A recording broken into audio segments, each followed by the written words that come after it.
السلام عليكم ورحمة الله وبركاته. ازيكم عاملين ايه؟ يا رب تكونوا بخير. والنهاردة هنعمل مع بعض الكرواسون السريع، هيكون ناجح معاكي وسريع ومش مكلف خالص. طيب مقاديره ايه؟ تعالوا نشوف هنقول ايه. هنا عندي كيلو دقيق، وعندي سمنة دي للفرد، وفي عندي معلقة كبيرة خميرة ومعلقتين سكر، وعندي فانيليا وذرة ملح ومعلقة خل كبيرة وربع كوباية زيت. تمام، يلا تعالوا نطبق المقادير مع بعض نشوف هنعملها ازاي. الدقيق ده انا كنت نخلاه، اهم حاجة يتنخل كويس.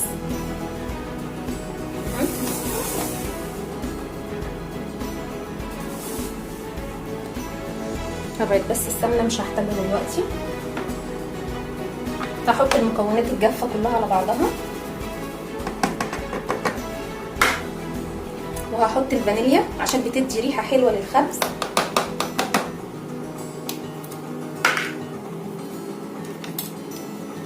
هقلب ده كله مع بعضه.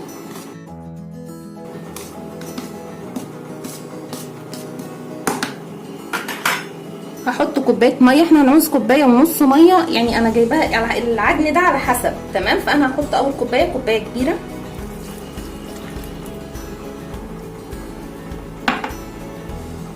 وهحط معاها معلقه الخل،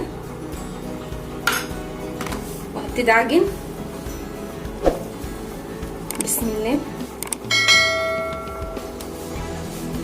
انا هخلي الزيت ده في الاخر.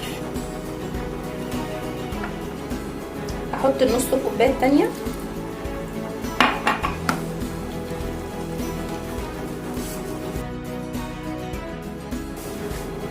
انا كده هعوز كوبايه كمان، هجيبها واحطها معاكم دلوقتي.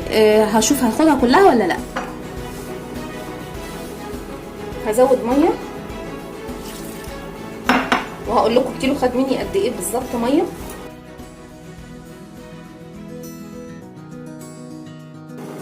انا هنزل على الرخامه بقى واشتغل. هحط بس شويه الزيت اللي مش هحطهم كلهم، يعني نصهم، وعايزه في الاخر اروح لما العجينه بيها. حطيت نصها، نص الربع، يعني الربع دوت حطيت منه معلقتين كده. انا هنزلها على الرخامه، انا غسلاها كده.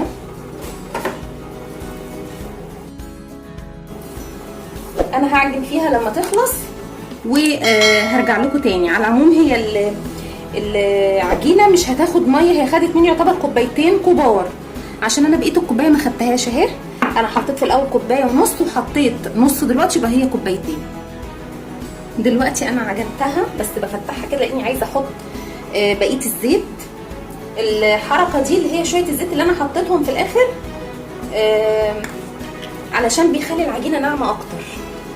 انا هقعد اعمل كده لحد ما الزيت كله يدخل في العجينه.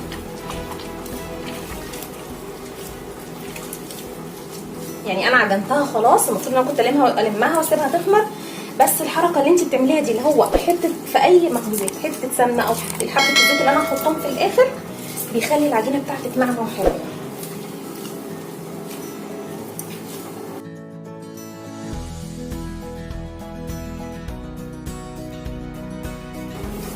بصوا العجينه بتبقى طريه وحلوه خالص اهي. انا هكملها لحد ما اشغل الخميره فيها شويه، وهرجع لكم تاني واقول لكم شكلها بقت عامله ازاي، وهنسيبها تخمر كده. انا خلصتها عجن اهو. تمام، انا هسيبها تخمر شويه وبعدين ارجع اشتغل فيها اهي. هغطيها واسيبها تخمر شويه ونرجع نشتغل فيها مع بعض. ودلوقتي رجعت لكم بعد ما خمرت واتضاعف حجمها. انا هقطعها كور صغيره كده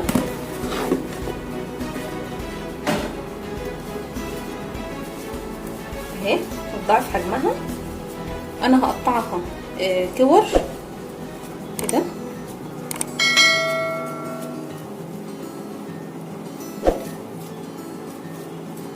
نحاول نخليها على قد بعض، بس هخلي فيه واحده منهم كبيره اللي هي اللي هحطها في الاول. هتشوفوا دلوقتي انا هعمل ايه.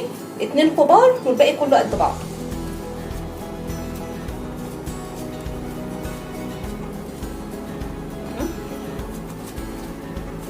انا هقطع الكور واجهزها وارجع لكم. انا خلصت اهو الكور اللي انا هشتغل فيها. دلوقتي انا هجيب واحده واحده.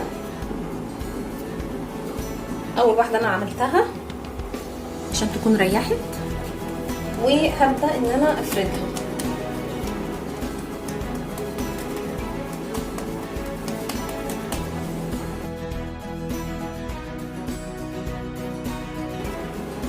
احط من السمنه كده.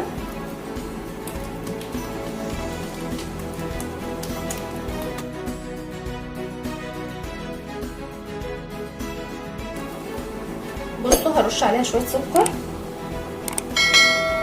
السكر ده اختياري، عايزه ترشيه رشيه، مش عايزه ما ترشيه. بس هو حلو يعني، مش بيبقى مسكر اللي هو تلاقي حاجه مسكره، لا، بحس ان هو بيخليه مورق.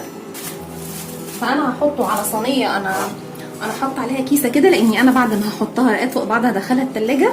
هعمل معاكم واحده كمان.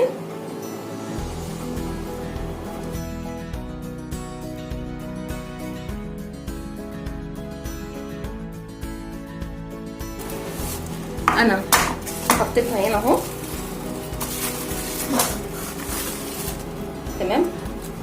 بصوا بخليها قد بعضها كده. انا هكرر وهحطه فوق بعضه وارجع لكم تاني. رجعت لكم تاني اهو بعد ما خلصنا اهو. انا هحطها في التلاجة نص ساعة وبعدين ارجع اشتغل فيها تاني.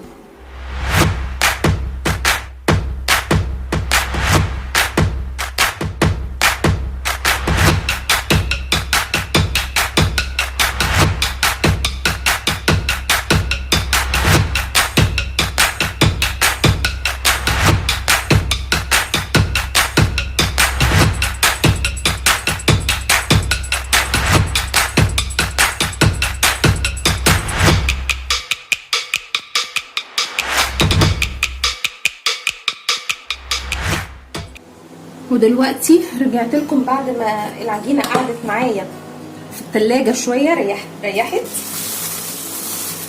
انا هشيلها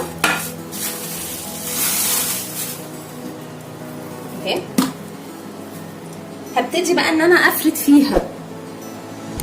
وعندي هنا جبت الحشوه شوكولاته بيضاء وشوكولاته بني اللي هي الغامقه. انا جبت الباكو اللي هو تقريبا ب 10 جنيه ب 11 جنيه، اسمه سما، وهشتغل منه. هنا على جنب. طبعا انا هحاول افرد على قد ما اقدر.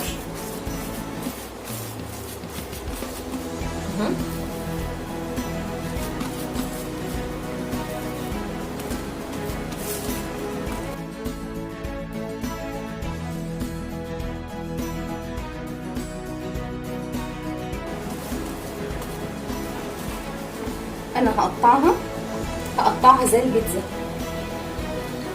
كده.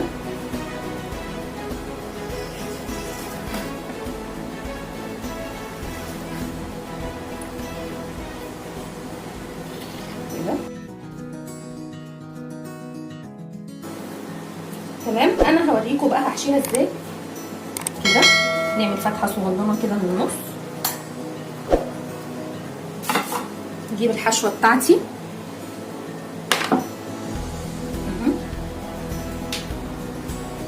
هحط الشوكولاته اهي هنا وهقفل.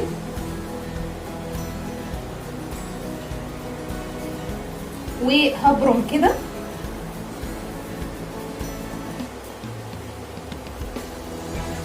كده اهو بالشكل ده. وهحطها على الصينيه. ادي الصينيه مدهونه، وهحطها على الصينيه كده عشان هسيبها تخمر وهروح دهنه وشها. تمام. انا هعمل واحده كمان.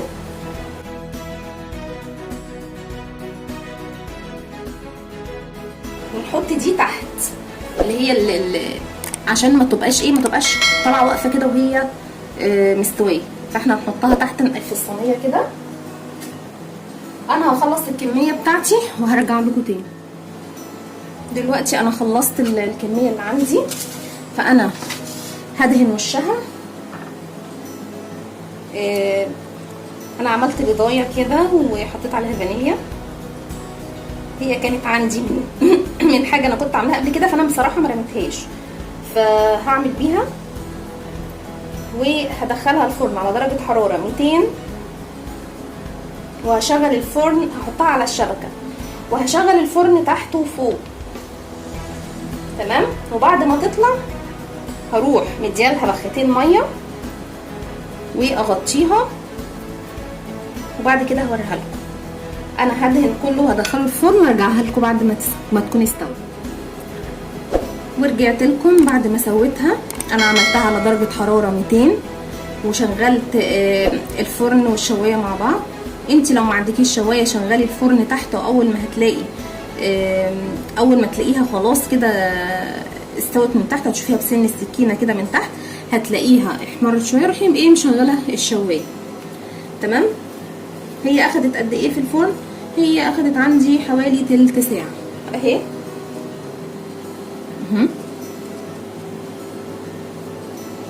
نفتح واحده،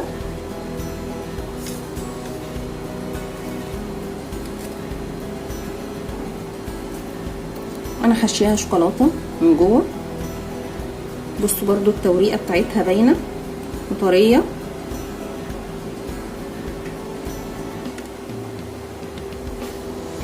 اهي. طبعا انا هنا حاطه الشوكولاته البيضه، بس طبعا مش هتبقى باينه، بس هي ساحت جوه الشوكولاته البيضه، تمام. بس هي طلعت جميله اهي وطريه وحلوه، ويا رب كده تكون الوصفه عجبتكم، تكون سهله عشان تقدروا ان انتوا تنفذوها. وما تنسونيش بقى في اللايك والشير والسبسكرايب. يا ريت دلوقتي كده وانا بقول لكم لايك اعملوا لي لايك لايك لايك، علشان اللايك بيرفع الفيديو بتاعي، بيخلي ناس كتير تشوفه. فيا ريت يا جماعه اللي بيشوف الفيديو يعمل لايك، تمام.